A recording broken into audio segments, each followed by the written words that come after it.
ढाका से स्वामी गौतमानंद जी महाराज पधारे हुए हैं। पर महाराज बसंती भगवान के दाएं तरफ बैठे हुए हैं। संतमत का सार गर्भित ज्ञान इनके अंदर में है और विद्वान भी, ये पीएचडी भी किए हुए हैं। एक बार मैंने महर्षि संशय परमहंस महाराज से सुना था, डॉक्टर सतदेव शाह का एक पत्र है, उसको पढ़ रहे, पढ़ते पढ़ते एकाएक कहते हैं कि आप लोग जो सुने कि डॉक्टर सतदेव शाह ये मरीज का इलाज नहीं करते, ये भाषा का इलाज। बहुत लोग सुनते हैं ना, जो बीमारी का इलाज करते हुए तो डॉक्टर का रहता है, लेकिन ये कौन डॉक्टर है? ये डॉक्टर जो है, डॉक्टर के भी डॉक्टर संत सदगुरु होते हैं। परम कुछ सदगुरु महाराज वाणी में आया है, संत कबीर साहब स्कूल कॉलेज में गए, लेकिन उन्होंने जो ज्ञान प्राप्त किया था अपने अंदर में, उस ज्ञान से बाहर हुए। संत कबीर साहब वाणी का रिसर्च करने के लिए मास्टर ऑफ आर्ट्स करना होगा, एमए पास करना होगा, तब उनके वाणी पर रिसर्च कर सकते हैं। देखिए कैसे संत लोग होते हैं, उन्हीं का ये इलाज करने वाले हैं। उस रूप में जो हम लोग के सामने स्वामी गौतमानंद जी हैं, परिभाषा के तहत में, पाठ के तहत में जो कहेंगे उसको सुने। श्री सदगुरु महाराज की जय।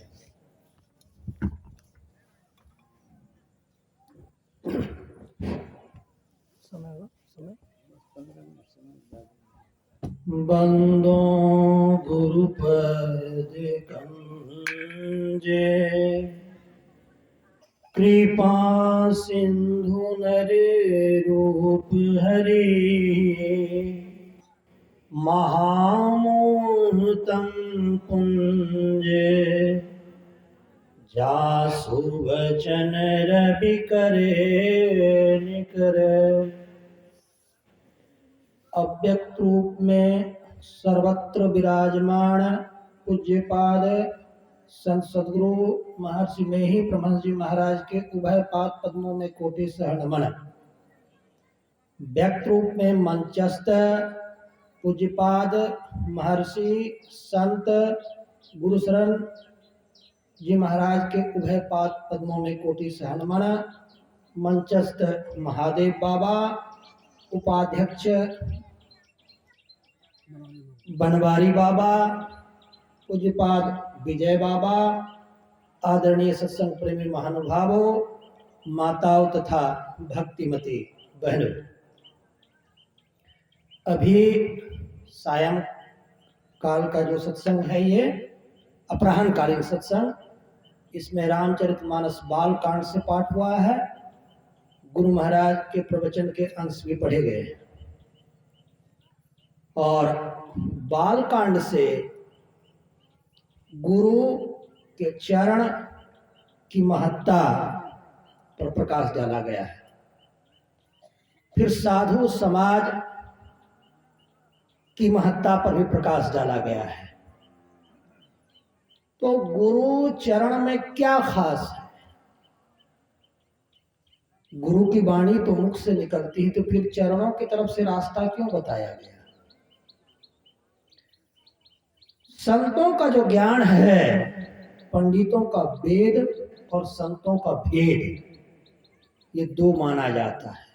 पंडितों को वेद का ज्ञान होता है, संतों को सारे वेदों का भेद जो सार है उसका पता होता है। वेद में तो बहुत बात लिखी हुई है, उन बातों के चक्कर में तो बहुत लोग फंस के पूरा जीवन बर्बाद कर दिए, पंक्ति रटने में और अर्थ बोलने में, और जो पंक्ति के अंदर जो आदेश दिया गया था करने का उस पर तो कोई गए ही नहीं, और जो करने के लिए गए उनको तो पंक्ति भूल गए। तो मेरी ये अनुभूति कहती है, आप सत्संग में आते हैं तो बहुत कुछ देखते हैं, बड़ा पंडाल है, बड़े तस्वीर हैं, बड़ा भंडारा है, मिठाइयाँ भी बहुत है, सब कुछ, लेकिन इसका जो सार जो सबसे है कि सत्संग में जब जाएं तो साधु के चरण पर आश्रित हो जाइए, संत के चरण पर आश्रित हो जाइए। वो एक बटन है, जैसे कि टॉर्च का आगे से लाइट आता है लेकिन बटन पीछे बीच में रहता है, जैसे बटन ऐसे दाबेगा फट से तुरंत लाइट जल जाएगा। तो साधु के चरण में जितना आप प्रीति करेंगे, प्रेम करेंगे, उतना ही परमात्मा तत्व आपको प्राप्त होगा। ये परमात्मा हम साधुओं का, महात्माओं का, साधकों का विषय है। इसी को पढ़ने पढ़ाने में, समझने बूझने में और प्राप्त करने में हम लोग पूरा जीवन लगा देते हैं। और बहुत प्रकार के योग हैं, लेकिन सबसे सरल है संत चरण, साधु चरण पर आश्रित होकर जो कुछ प्राप्त करना चाहते हैं, वो सबसे सरल है। आप गीता में देखे होंगे, भगवान के मुखमंडल का ध्यान करने बताया गया है। मुखमंडल का ध्यान करने पर भी रूप का पूरा अंत नहीं होता, रूप तो फैला ही रहता है। फिर उस रूपों को जोड़कर तब फिर बिंदु ध्यान बताया गया अपनों के संत मत में। अब ये सब ध्यान में जो जो आपको मिलेगा, वो मिलेगा कैसे? उतना माथा लगाएगा तो लगाते रह जाइएगा, सीधा संत चरण पर आश्रित हो जाइएगा, वो चरणे आपको सारा रास्ता बता देगा। जैसे मैंने पूछा कि यहाँ से चौक कैसे जाएंगे, तो यही रोड सीधे सीधे चले जाएंगे, इधर उधर कुछ देखना नहीं है। आपके यहाँ ये सौभाग्य है कि हर क्षेत्र में बहुत सारे महात्मा हैं। उन्हीं महात्माओं की सेवा करते करते करते करते आप एक दिन अच्छी ऊंचाई को प्राप्त कर लेंगे। इधर उधर भटकने की कोई आवश्यकता नहीं। और अपना भारतवर्ष है, करोड़ों महात्मा है, पूरे धरती के लोग, हमारे पास दुनिया के सभी देश के लोग संपर्क में रहते हैं। जब सुनते हैं कि यह भारत का रहने वाला है तो इतना इज्जत करते हैं, चाहे वो स्पेन में हो या कनाडा में हो या ऑस्ट्रेलिया में हो या फिजी में हो, अमेरिका में हो, खाली भारत का होने मात्र से इज्जत करते हैं। और अब दूसरी जगह जाइएगा, आप दूसरे देश के वासी रहिएगा तो पूछेगा आपके पास पैसा कितना है, आप पढ़े लिखे कितने हैं, इसके आधार पर इज्जत देंगे आपको। सभी देश के, हम लोग सभी देश से लोग मिलते हैं तो हम पूछ पूछ के देखते हैं।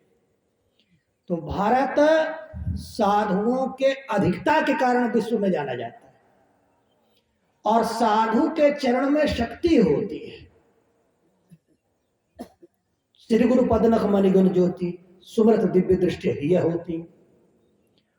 मानस ध्यान में जब आप गुरु महाराज के रूप का दर्शन करेंगे और वहां पांव के नख में मणियों की ज्योति का आपको दर्शन होगा, उस ज्योति के दर्शन से आपकी दृष्टि को ये शक्ति प्राप्त होगी कि दृष्टि की धारें जुड़ सके। उसके पहले शक्ति नहीं होगा जाने का, वो मानस ध्यान में है।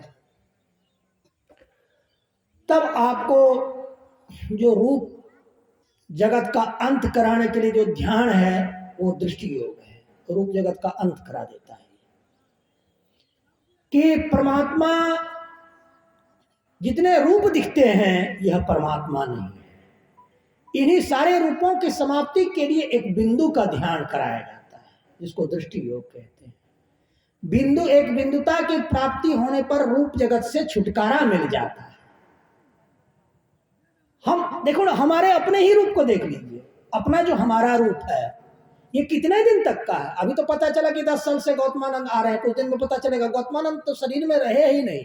कहने का मतलब जिस रूप के धारी थे वो रूप ही जलाकर खत्म कर दिया गया। तो फिर क्या ये कहीं नहीं रहे? ऐसा नहीं होता है। रूप की समाप्ति होती है, अरूपात्मक स्थिति जीव की नहीं जाती है, रूपातीतात्मक स्थिति जीव की नहीं जाती है। तो रूप के जगत को अंत करने के लिए दृष्टि योग है, और फिर अरूप जगत की को समाप्त करने के लिए अपने यहां सूरत शब्द योग है। इससे अरूप जगत जो है वो समाप्त होता है। तो इस दो विधियों के द्वारा सारे शरीरों का भेदन भी किया जाता है, सारे शरीर इससे भेद दिए जाते हैं, पार कर दिए जाते हैं, और परम प्रभु परमात्मा की प्राप्ति हो जाती है। अब आया दो विधि। हमें ज्ञान करना चाहिए, ज्ञान की प्राप्ति करनी चाहिए। ज्ञान तो पूरी दुनिया पढ़ती है, ऑक्सफोर्ड वाले भी पढ़ते हैं, कैम्ब्रिज वाले भी ज्ञान का अर्जन कर रहे हैं, लेकिन वो कौन सा ज्ञान लेते हैं? वो संसार संबंधी ज्ञान है। उनका वो ज्ञान परमात्मा तक ले जाने में सक्षम नहीं होता है।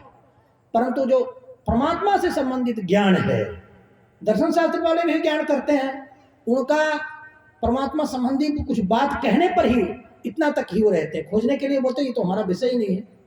अरे जब आप परमात्मा पर पढ़े समझे तो उसको खोज के प्राप्त कर लीजिएगा, तब तो परमात्मा मिला। खाली पढ़ने समझने से क्या होगा? तो छोटी सी बात हो गई ना। तो हम साधुओं का काम है कि परमात्मा को प्राप्त करो, उस परम तत्व को प्राप्त करो। अगर नहीं प्राप्त करोगे तो हम लोग जो नश्वर जीव हैं, आज हैं कल खत्म हो जाएंगे, कुछ दिन में हम जाएंगे, फिर और जाएंगे, सब चले जाएंगे, तो ये नश्वर जीव शाश्वत नहीं हो सके। और परमात्मा अनंत काल तक स्थित रहने वाला होता है। इसलिए हम अपने को अनंत काल तक स्थित वाला होने वाला बनाने के लिए हमें परमात्मा में जाकर मिलना पड़ेगा। अपने सारे शरीरों को हमें पार करना पड़ेगा। अपने सारे शरीर को पार करने में कितने लोग तो कोई शास्त्र गढ़ने लग जाते हैं, लंबा लंबा कोई मोटी मोटी किताब लिखेंगे। अरे किताब लिखने से परमात्मा थोड़ी मिलता है। तो इतने इतने प्रकाशन वाले थे, वो बहुत सारे किताब बहुत सारे विद्वान लिखते, उससे क्या होता है? कुछ बोलने लिखने की कला हो जाने से परमात्मा नहीं मिलता। परमात्मा तो अपने अंदर में अंधकार, प्रकाश और शब्द तीनों मंडलों के पार जाने पर गुरु की कृपा से निर्वाण की प्राप्ति के उपरांत मिलते हैं। भगवान बुद्ध बोध गया में 550 जन्म तक मनुष्य का लिए, और उसके बाद एक समाधि उनकी अंतिम लगी थी 7 दिनों की। उस समाधि में वो पांचों शरीर को प्राप्त करके परमात्मा में जाकर मिल गए, और तब 7 दिन की समाधि में उनका निष्कर्ष निकला कि अब मैं पांचों शरीरों को पार करने में सक्षम हो गया हूं। अब मुझे फिर से कोई रचना मेरी नहीं कर सकता, मैं फिर से बनाया नहीं जा सकता।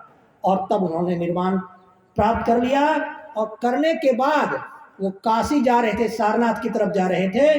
रास्ते में 2 बनिए के घर से, व्यवसायिक के घर से भिक्षाटन करके अन्न खाए, निर्वाण के बाद भी। अब अभी देखो ना, कोई बड़ा पद बन गया, राष्ट्रपति प्रधानमंत्री बन गए, वो भिक्षा मांग के नहीं खाएंगे। उनको 100-150 एरोप्लेन चाहिए, हजारों सैनिक चाहिए। अरे अपने देश में तो निर्वाण प्राप्त करने के बाद भी योगी भगवान बुद्ध भिक्षा करके खाते थे। ऐसा कौन करता है? ये संतों की शिक्षा है। तो सार में यही कहा गया कि साधु की चरण में प्रीति रखनी होगी। इससे क्या होगा? आप जब बड़े योगी के साथ ध्यान करेंगे तो बहुत बहुत बड़ी बड़ी उपलब्धियां होती है। बिजली की कड़क सुनाई पड़ती है, दिव्य दृष्टि, दिव्य रूप परमात्मा के दिखते हैं, विराट रूप दिखते हैं। आप उन रूपों को सह नहीं पाइएगा, विचलित हो जाइएगा। परंतु संत चरण पर अगर आश्रित रहिएगा तो विचलित होने से परमात्मा आपको बचा लेंगे, और सारे सुखों को प्राप्त करते हुए, जैसे आपको विराट रूप का दर्शन हुआ, वो भी माया है, वो परमात्मा नहीं है, क्योंकि वो रूप है और परमात्मा रूपातीत है। आप देखो ना, हम ही लोग जो है हमारे रूप को तो विनष्ट कर दिए जाते, कुछ काल के बाद 100-125 साल में हमारे रूप को ही जलाकर फेंक दिए जाते। तो अरूपों में परमात्मा नहीं खोजेंगे तो इस नश्वर रूपों में खोजने से तो मूर्खता ही मूर्खता है। अरूपों में परमात्मा, रूपातीता अवस्था में परमात्मा। अब कालातीता अवस्था में परमात्मा कैसे होगा? कालातीता में भी होगा। ये दिन, सुबह, रात, ये सब धरती लोक पर होते हैं। ऊपर के लोक पर नहीं होते। आप ऊपर के लोक पर जाइएगा, वहां वो समय के अंतर्गत, तो हम लोग धरती लोक की बात है, ये धरती लोक के ऊपर में समय के अंतर्गत कुछ नहीं होता। समय जिसके अंतर्गत होता है वो धरती लोक से परे होता है। अगर योग की प्रक्रिया से कोई अच्छा अभ्यास कर ले तो वो धरती लोक को इसी शरीर से पार कर सकता है। पार करने का मतलब है कि चेतन शरीर को जड़ से निकालकर पूरा का पूरा कोई अलग कर लेगा तो वो धरती लोक को पार कर लिया। परंतु उतना ही निर्वाण नहीं है, तो आप सूक्ष्म शरीर में चले गए, सूक्ष्म लोक में चले गए, फिर वहां से और कारण, महाकारण और कैबल्य, तब मुक्ति है। तो अपने यहाँ का योग निर्वाण तक बताता है और कराता है। बताते तो और भी बहुत लोग हैं, कराते कहाँ हैं? कराते नहीं है। कराने की क्षमता, हम तो धरती के बहुत सारे, हमको कम से कम 20-25 हजार धार्मिक संप्रदाय हमें जानते हैं, लेकिन वो इतनी बड़ी बात बता ही नहीं सकते जो हमारा संत मत हमें बताता है। इसी वजह से हम दुनिया के हर धर्म से मिलते जुलते तो हैं, परंतु ध्यान साधना निर्वाण संबंधी हर चीज के लिए अपने कुप्पा घाट और अपने साधु संतों पर ही आश्रित रहते हैं। तो वो इसलिए है कि हम लोग का परम सौभाग्य है कि हम ही लोग के यहाँ एक निर्वाण प्राप्त योगी गुरु महाराज आ गए। उन्होंने पूरा का पूरा रास्ता खोलकर हम सबों के बीच में रख दिया। हम लोग को काम इतना ही है कि उस रास्ते पर चलकर उस जीवन को प्राप्त कर लेना है, निर्वाण को।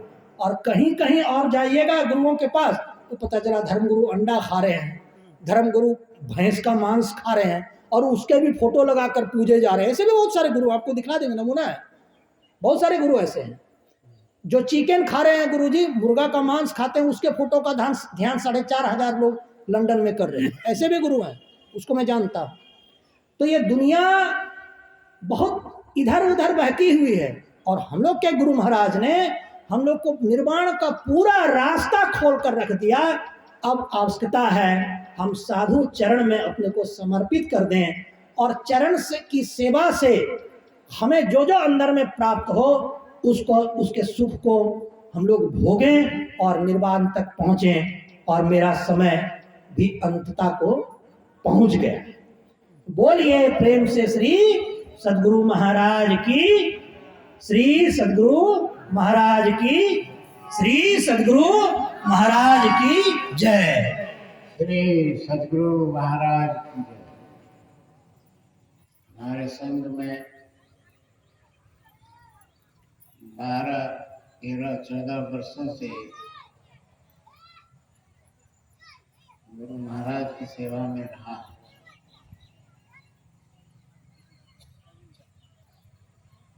वे भी हमारे बगल में बाएं तरफ बैठे हुए हैं। महादेव जी से संत मत का मार्मिक ज्ञान पाठ कर हम लोग सुनेंगे।